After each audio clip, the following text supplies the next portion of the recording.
All right, welcome back to MMA Al Dente. I'm here to talk about Vera versus Cruz, the whole fucking card, the whole event, which was insane. The card itself wasn't great. The fights, the names themselves, but the fights delivered and then some. It was just fucking awesome. All action, drama, violence. It was a great night of action. I'm going to start at the top talking about Vera versus Cruz. Fight went about how I thought it would go. I think I even picked fourth round knockout, maybe third.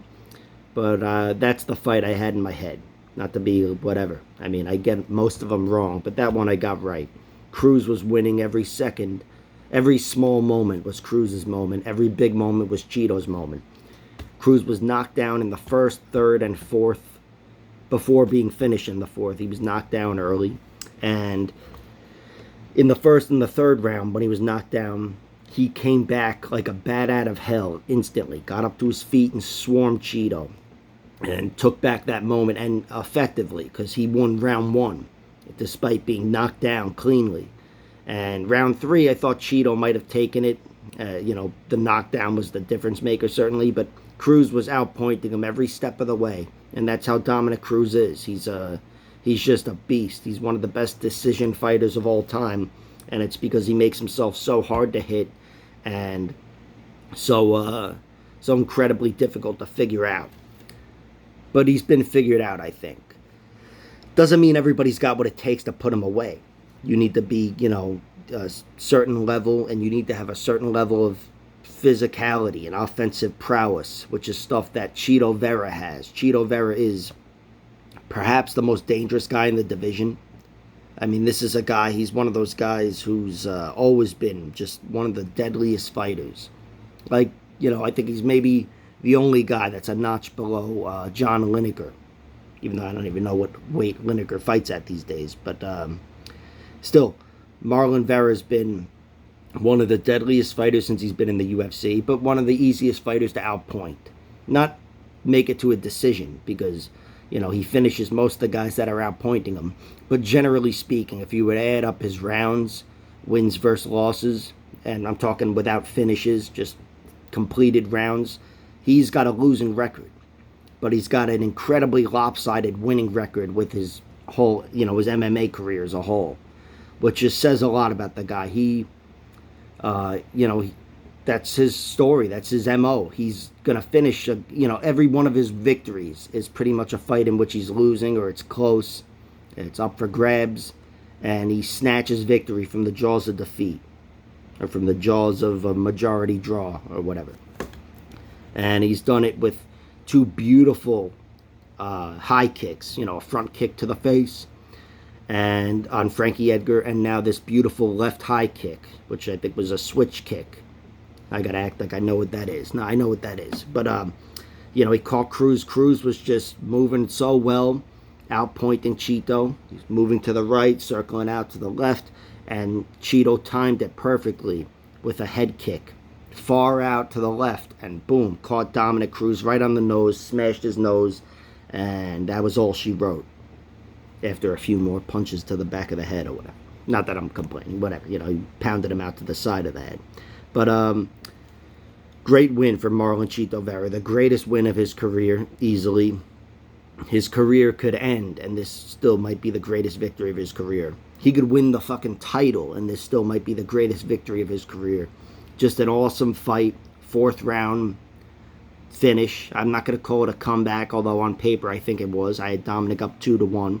But it was a typical Marlon Cheeto Vera fight, just with the highest stakes and the most intensity and something else. I feel like I needed something else there. You list two things and you got to have that big third one, and I didn't have it. All right. Dominic Cruz, this sucks for him. His face is smashed now. His title dreams are shattered. And unlike the fight with Henry Cejudo, there can be no dispute about this one. It was a clean loss and a clean finish. And look, in the Henry Cejudo fight, especially after watching him getting dropped by Pedro Munoz and by Cheeto Vera a few times, and watching his tenacity and his grit in those moments, I do think the Cejudo fight was stopped a little early. I can't speak to the cigarettes and the booze that Dominic Cruz alleged Keith Peterson smelled like, but I did think it was a bit of an early stoppage. This wasn't. This was game over, and it sucks. Sucks for Dominic Cruz. You know, I'm sure he's going to man up and own the loss like he did with the Cody Garbrandt loss. You know, Cruz does have integrity, especially once the fight is over and there's no more competition. And just sucked. Sucked for him, but great for Cheeto. Cheeto is a guy that's moving on to potentially a title shot. Maybe if Jose Aldo wins against Merab, Jose Aldo will get the shot. And to be honest, I'd like to see Jose Aldo get the shot, but and maybe Cheeto and Aldo rematch. You know, that could be interesting, very interesting, with 5 rounds to fight. But anyway, I don't know where Cheeto goes from here, but he's going to be the main event in his next fight, unless it's a pay-per-view and he's a co-main or whatever. It's either a title fight or a main event. His stock keeps on rising, and I'm very happy for him because he is like just the way he fights, he's the perfect guy to root for. Just like fucking Gerald Mearshart. But awesome victory. Devastating loss for Cruz. You know, Cruz, I did see this coming, kind of. I mean, I predicted he would lose via finish, via TKO, KO. But I was more sure of it after watching him get dropped in rounds 1 and 3. It's just one of those things where a guy, you know, like I always go back to Nogueira, Pride fighter, if you don't know, back in 2000 and whatever, the early 2000s. And he was known for having a rock-hard chin, and he was my favorite fighter. And then Nogueira put on a little weight, not even actually, before he put on weight, he fought a few tough fights at the end of Pride and got dropped by Josh Barnett in his second-to-last fight in Pride. He got dropped with a mean left hook, got up, ended up fighting to a tooth-and-nail decision in what I still maintain is the best heavyweight fight ever, even over Bigfoot Silva versus Marquand One. But then Nogueira won the rematch 3 months later against Barnett, and then his next fight was, over a year later, he fought Tim Sylvia, and he was dropped in that fight. And then, he fought Heath Herring, and he was dropped in that fight. Rocked with a head kick, and Heath Herring, you know, fought Nogueira 3 times, didn't have too many great moments. This one, he knocked him almost dead. It's probably the closest I've ever seen a fighter come to being knocked out without the fight being waved off. And it helped that it was at the end of the round. But Nogueira survived, ended up coming back, winning that fight with an insane effort. Then he fought Tim Sylvia, got knocked out against Tim Sylvia. Knocked down against Tim Sylvia, came back and won via guillotine choke. And then his next fight was against Frank Mir. And I said, look, this is just such a stylistically favorable fight for Nogueira, but I'm worried. I could see it coming. His chin, he's been knocked down too many times. Sooner or later, it's going to put him away. And that's what happened when he fought Frank Mir. Then he was knocked out a few more times, Cain Velasquez and whatever, and blah, blah, blah, and Roy Nelson. And that was, you know, pretty much the end of his career. He reached the heights and he got the UFC interim title against Tim Sylvia, but that was it for him. And I saw it coming. And that's how I feel with Dominic Cruz after a 10-minute tangent. I feel like Dominic Cruz, you know, it was only a matter of time before, you know, he was shut down instead of knocked down. And that's what Marlon Vera brings to the table, that kind of offensive prowess where you give him those moments, he'll get the job done where others don't. I remember saying that in the pre-fight. So check out my videos, whatever.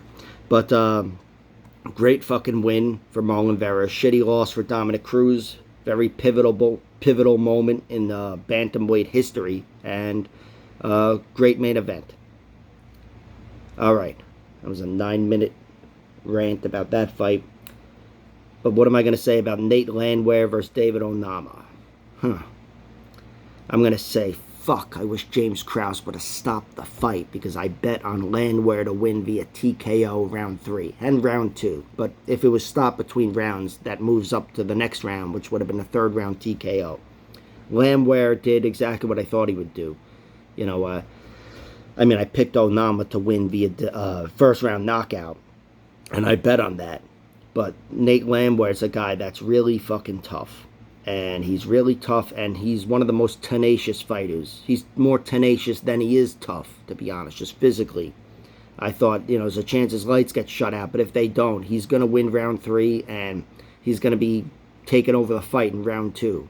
And what we got was what I think was a 10-7 round in round 2. That's at least what I was thinking. It was fucking insane. And Onama, look, this guy, I think he's 2-2 in the UFC now, and he's looked great, or at least good in every performance. His 2 losses to Mason Jones and now Nate Landwehr, those are really tough losses, but I don't know if he won fight of the night for Mason Jones, but he won fight of the night last night, which is a victory in itself. So David Onama's stock drops maybe a little bit in the fact that he looks much more beatable now than he does after the short notice Mason Jones fight. But Nate Landwehr, for a guy with 2 clean knockout losses in the UFC, his stock just fucking skyrocketed. This guy, I'm a Darren Elkins guy. Darren Elkins, my favorite fighter, and I thought Darren Elkins won the fight against Nate Landwehr, but Nate Landwehr absolutely impressed the hell out of me in that fight. Just, going punch for punch, zombie for zombie with the zombie, Darren Elkins. I was just always really impressed with him. Plus, his work before he got to the UFC and the few years before he got there is very impressive. Taking out those Russians in ACA. He's a guy that's got a lot of second and third round finishes. And, I'm assuming just about every fight he's going to lose round 1.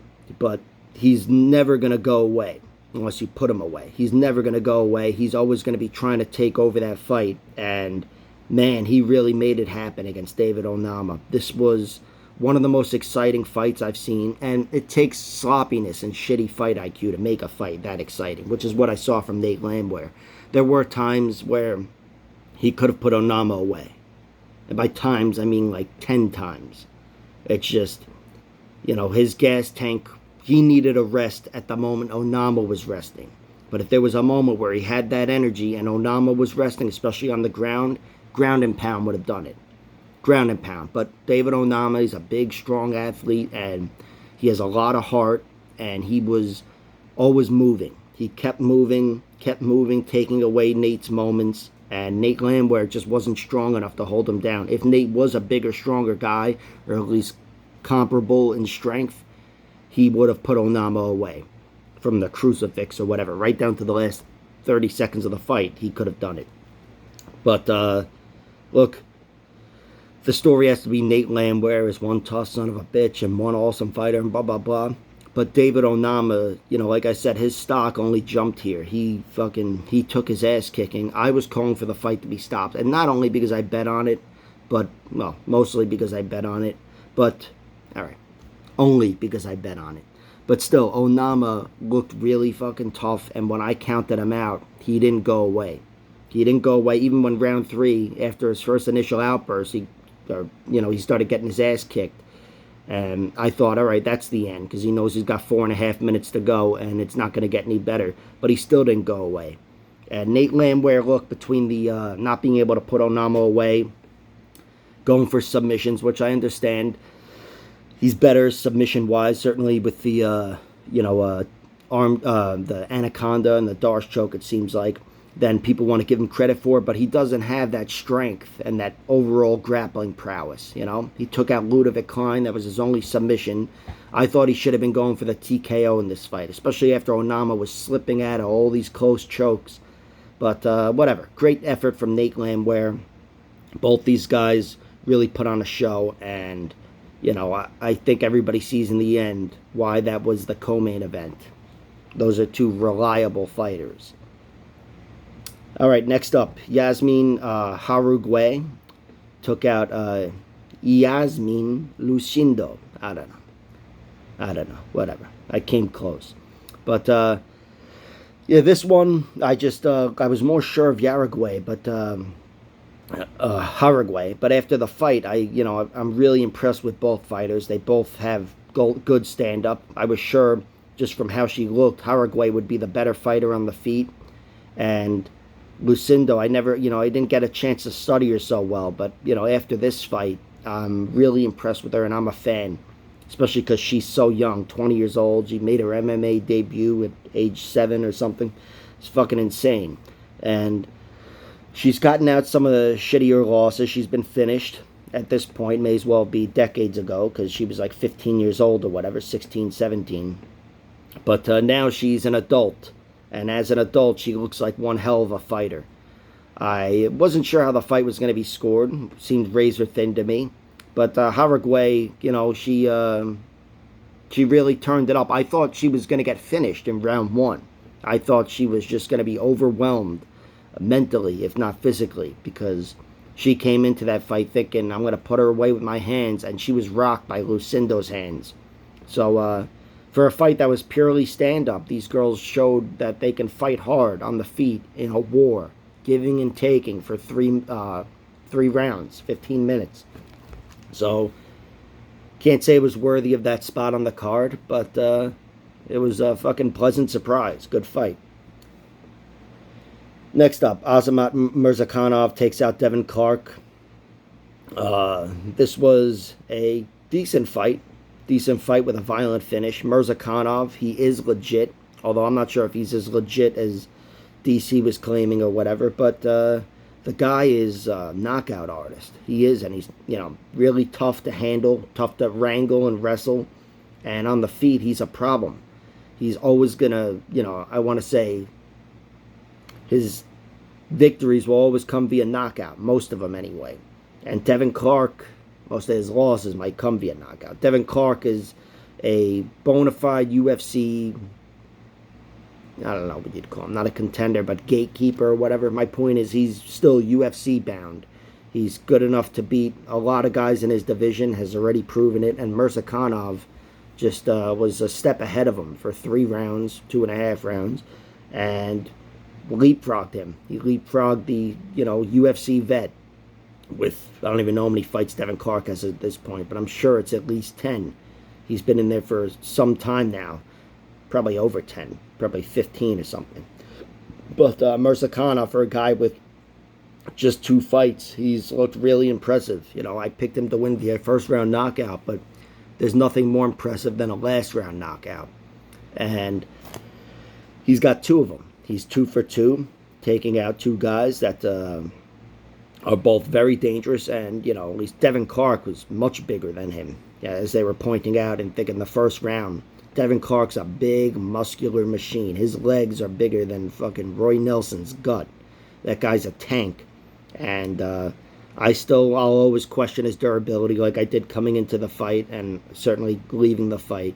But I'll never question his toughness, despite, if his chin fails him, or his body, or whatever. Just he proved it in that Iwan Kutalaba fight. He's as tough as all fuck. But look, times have changed. Azamat Murzakanov, he leapfrogged Devin Clark here, and he did it in spectacular fashion. That was awesome. Next up, Cachoeira takes out Lipski. This was, coming into the fight, I said my prediction is Lipski. My bet is the under. And the reason I'm not picking Lipski via finish in the blah, blah, blah, blah, I'm safe with just the under altogether, is because Priscilla Cachoeira is Wanderlei Silva. She's Wanderlei Silva. And even though she hasn't gotten too many Wanderlei Silva-like victories, I knew she was Wanderlei Silva. And we finally got a Wanderlei Silva victory. She just put Lipski down and pounded her away within a minute, or 65 seconds, I think. So that sucked because Lipski is beautiful, not gonna lie. That's how I think when I break down fights. Like, she's got a great ass. I bet she's got a sick armbar. That's the kind of science you get from this analyst. But she does. She's beautiful, Lipski. And maybe not for the next few days, because Cachoeira went through her. It was just a Wanderlei Silva blitz. I did think Lipski was going to be trying to take the fight to the ground. I can't say she looked too comfortable, which, that I did say that out loud. Like, she's trying to stand and trade, but it was only a minute. So she just got caught cold. And Cachoeira is a girl not to be played with. She's deadly. She's, I don't want to make her out to be Marlon Vera, because she's certainly not as skilled as Marlon Vera, but She's one of those girls, just fist-wise. She's as dangerous as anybody in the division. So, great win for Cachoeira. Really great win. Sucks for Lipski. I think she might be kept around because she's hot. I don't know. I'd have that bias. But Priscilla Cachoeira, she's one of the most exciting fighters. She's not the most skilled, but she's absolutely one of the most exciting. And that was an awesome, awesome victory.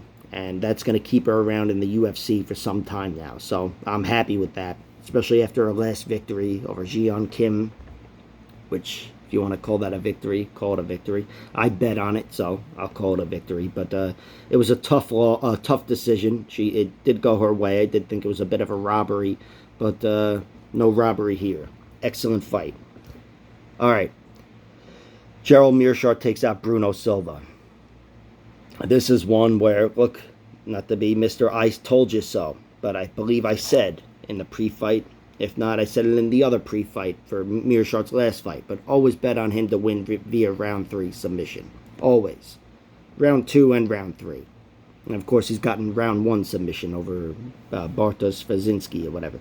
But he's just a guy where if you can't put him away, he's always got that distinct advantage. Always got that distinct advantage, which is, submissions, especially late in the fight, especially against anybody who's not, as proficient in submissions, which Bruno Silva's got 6 losses now, 7 via submission, I think, or maybe 6.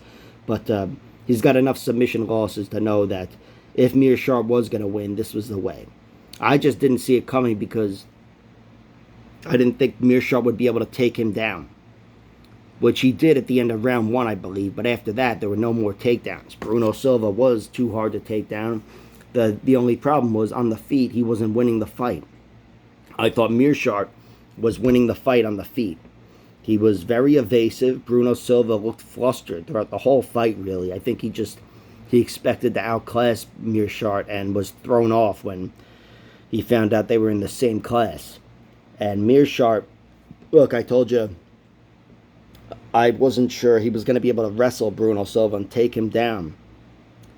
He found the greatest takedown of all, which is an overhand left. And he knocked Bruno Silva dead. And in that moment, I bet on Meerschaert to win via 3rd round submission. So when he knocked him down, I was thinking, oh shit, he's going to pound him out. And he came really close. But Bruno tucked his head in. And before Meerschaert even cinched up the choke, I was cheering in victory. And Meerschaert cinched up the choke, and that was it. It was one of those power guillotines where he just had his head. And I don't even remember the position of the legs. I know they did some rolling around or whatever, but he had that head, and Bruno Silva was already half dead, and that's all she wrote. Great win for Meerschaert. I know in some regard, in some respects, some people would want him to get the TKO or the KO victory, especially over a guy like Bruno Silva, because that would have been the most impressive victory, aside from maybe Bruno Silva winning via submission. But still, I'm happy Meerschaert got the submission victory because it helps pad that record. This guy's putting up records. He's one of the best submission artists in history. And this was a gigantic feather in his cap. He's got 3, I think, I don't know. He's got a lot of late fight submissions recently in the UFC, all throughout his UFC career. So, great win for Meerschaert. GM3. I forget what I think he's Gerald Meerschaert the 3rd, but I think the 3 stands for round 3 because that's when he does his best work. He's put away Bruno Silva and whoever the fuck. Deron Win. I don't know. All right. Angela Hill versus... Fuck, was that it? Yeah, Angela Hill versus Lupi Godinez. That is the next fight, I believe. The main event of the prelims. And that one was the Angela Hill show. I thought Lupi Godinez might have trouble wrestling Angela Hill, and she did. And on the feet, Angela Hill was just too much at range. Look, Godinez was in that fight throughout the whole thing, and it was pretty close in the end, not going to lie. But I thought Angela Hill took those first 2 rounds. She was rocked early in round 1, But, oh no. Yeah, well, the first round and the third round were kind of close. It could have gone to Lupi Godinez, but Angela Hill got the better of her in that fight. I think most people, without going round by round, you just show them that fight and say who got the better of whom. Angela Hill got the better of Lupi Godinez. Angela Hill, really tough to wrestle. She used her wrestling in this fight, offensively and defensively. And on the feet, Angela Hill just moves too well for Lupi Godinez. And she throws hard enough where she puts some fear in her. You could see it. And Angela Hill throws some dangerous strikes, too. She hasn't been able to get the standing knockout victory in the UFC. But she fights long enough, it'll happen. She's a girl who's had a lot of tough losses, controversial decisions, if not robberies. I'm talking losses here. So Angela Hill's got a very deceptive record. And Lupi Godinez looked like the second coming of Fedor in her last fight. She looked really, really good. And look, that's a girl that she took to a decision, but Hill put her away, Ariane Canalosi, in round 3. Angela Hill is underrated still. And this was one of her finest moments in the UFC because she was a significant underdog and she got a really hard-earned victory. And after the fight, she said, I wasn't sure it was going to go my way because she's been screwed so many times. But she earned it. And, you know, Angela Hill via decision. I think that was plus 425. That really paid off. She is a real dog, you know. And Lupi Godinez, as good as she looked against Ariane Canalosi, that's a big, stiff fucking tank of muscle. Angela Hill is not that. She's just she's got a much more functional body than somebody like Ariane Canalosi. So great win for Angela Hill. One of her best moments, and one of her best moments, and great pivotal moment in the division there. Not that Angela Hill needed a pivotal moment to move up, but she needed a solid victory. And Lupi Godinez was looking to be the 100th person to step over Angela Hill and get a nice victory over her. And she was shut down by the veteran. So I thought that was a really exciting fight. It wasn't fight of the night by any means or whatever, but a great performance from Angela Hill. Next up, Martin Buday takes out Lukas Dresky. Dresky, spelt with a B. I think that everybody's calling him Dresky. But, I don't know. I thought this was a bad decision. I bet on Buday to win. I'll take it.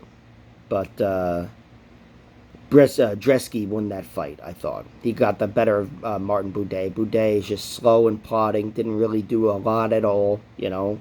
But, and Dresky was just outmaneuvering him and outpointing him steadily.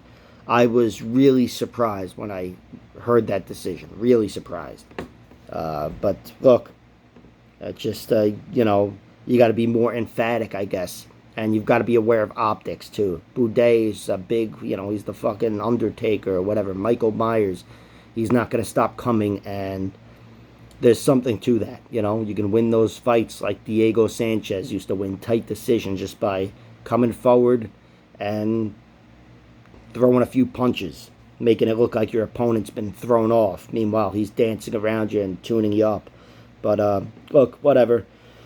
Buday, I still am high on him. Not incredibly high, certainly after this fight, but I do think he's got a nice big ceiling. He's tough as all hell. I was not sure that he would get the knockout over Dresky, but I still don't trust Dresky's chin, and I didn't trust it coming into the fight, but still, he absolutely belongs in the UFC, and I hope he can find some success, because that guy puts together a few victories.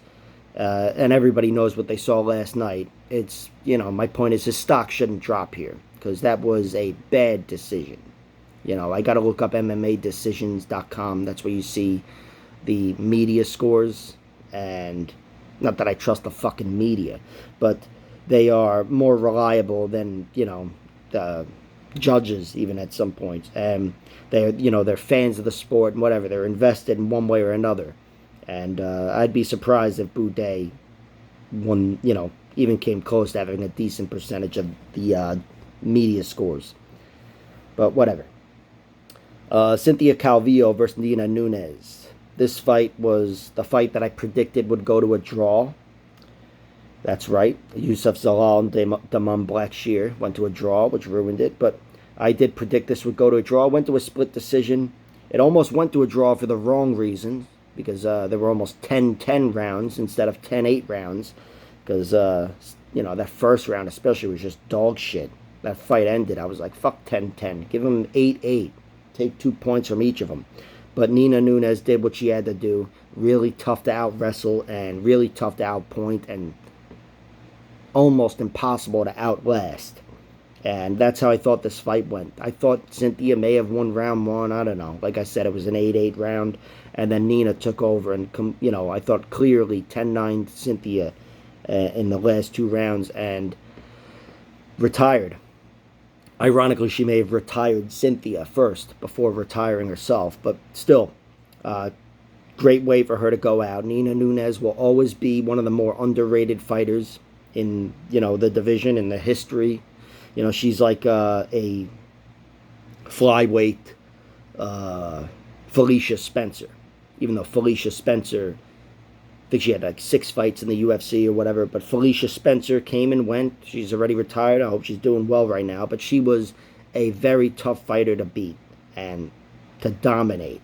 And that's how Nina Nunes is. Nina Nunes has a lot of losses, going back to her loss to Justine Kish, where she was, taking over in round 3 and potentially robbed. I got to revisit that fight, but I remember knowing it was close. And no one will forget her loss to Tatiana Suarez, where, again, she was smothered for 2 rounds and then took over the fight and didn't come close to putting away Tatiana Suarez, but she had everybody wondering how that fight would play out if it was 5 rounds. That was like Calvin Kattar versus Zabit, or Kyle Bakniat versus Zabit, Magomed Sharapov. But Nina Nunes also had that big pivotal win over Claudia Gadelha. Claudia was coming off that, that contendership run.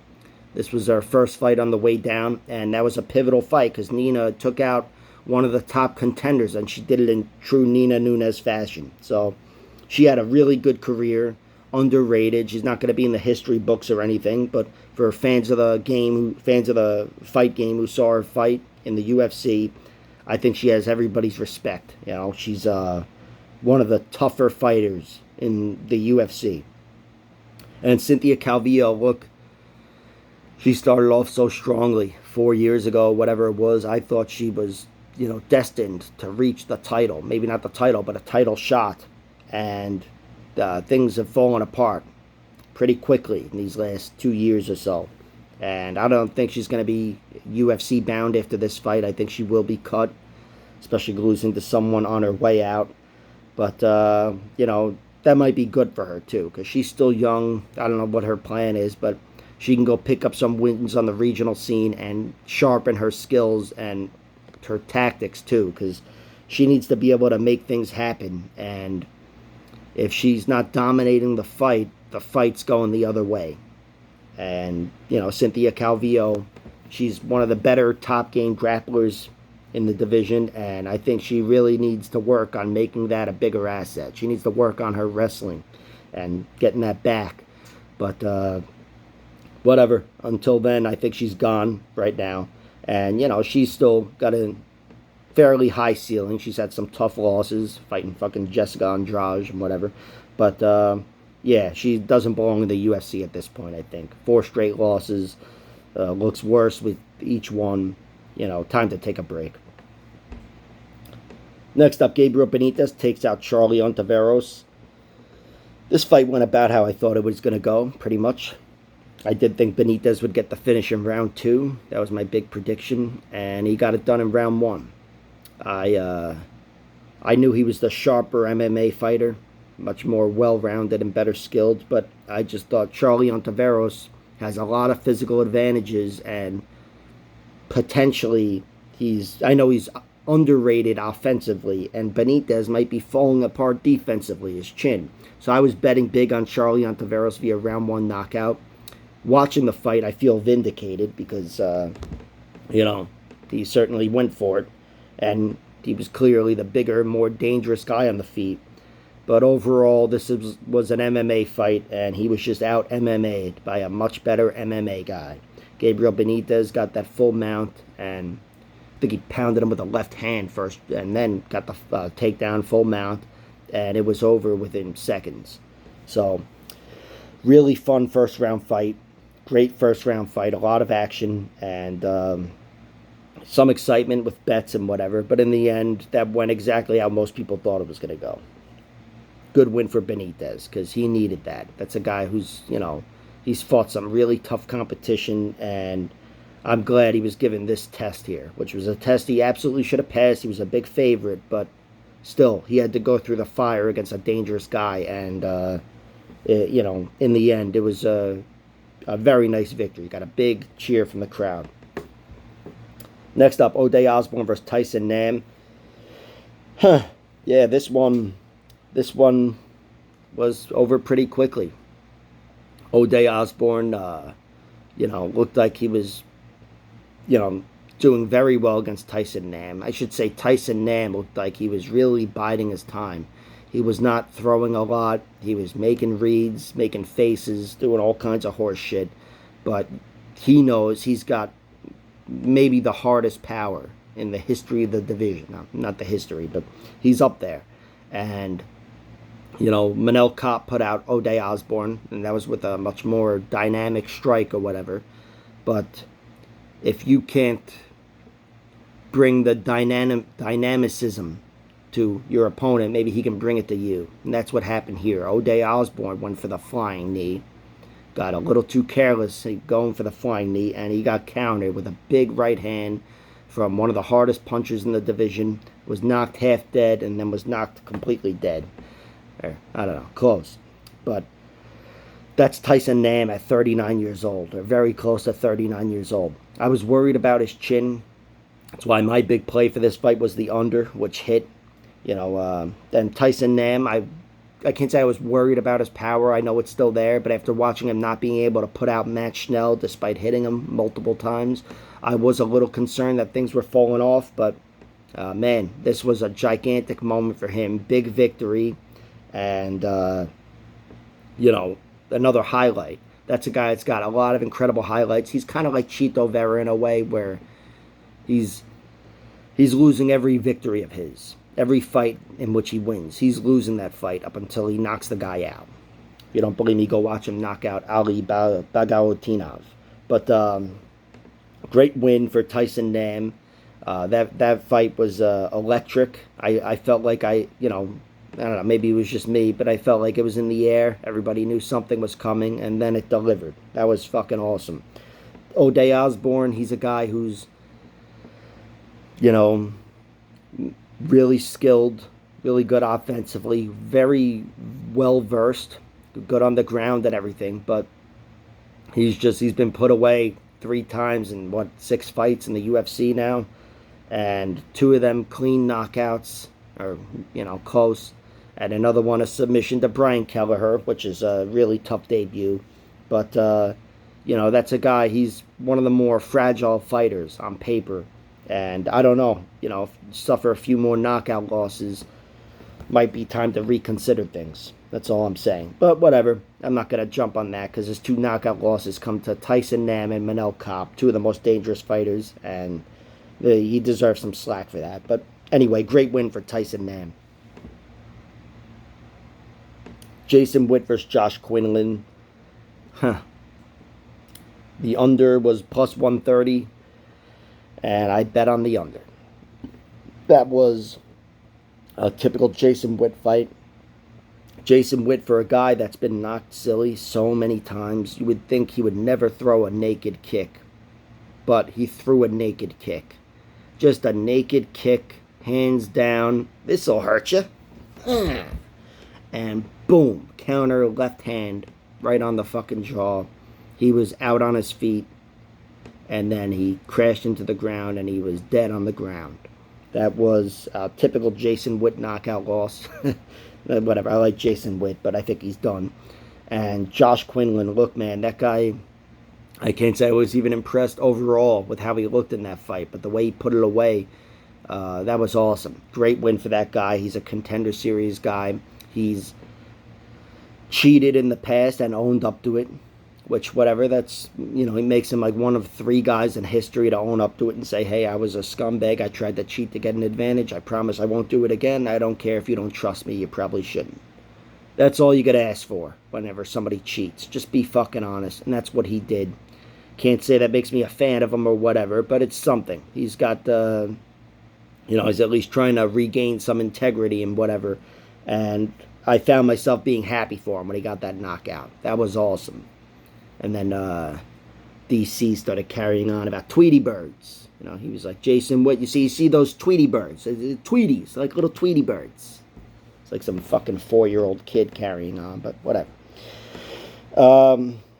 And the first fight of the night, Damon Blackshear takes out, Yusuf Zalal and Damon Blackshear fight to a draw.